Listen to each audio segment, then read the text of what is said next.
So hello guys, welcome back to my new blog. तो आप लोग कैसे होंगे? आशा करते हैं आप लोग सही होंगे।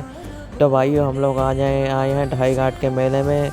हमने सोचा चलो ढाई घाट के मेले में हो आते हैं। अब मेला भी लगा है, अभी ज़्यादा भीड़ नहीं है। तो हम लोग मेले में आए और गंगा स्नान भी किया, फुल मस्ती की है। टेडी बीर भी है हमारे साथ। और देख सकते हैं आप कितना पानी है भाई गंगा जी में, और कितना अच्छा लग रहा है गंगा जी में, आप देख सकते हैं। तो आप भी आइए अपने परिवार के साथ और गंगा जी ज़रूर नहाइएगा जब आइएगा, ठीक है भाई।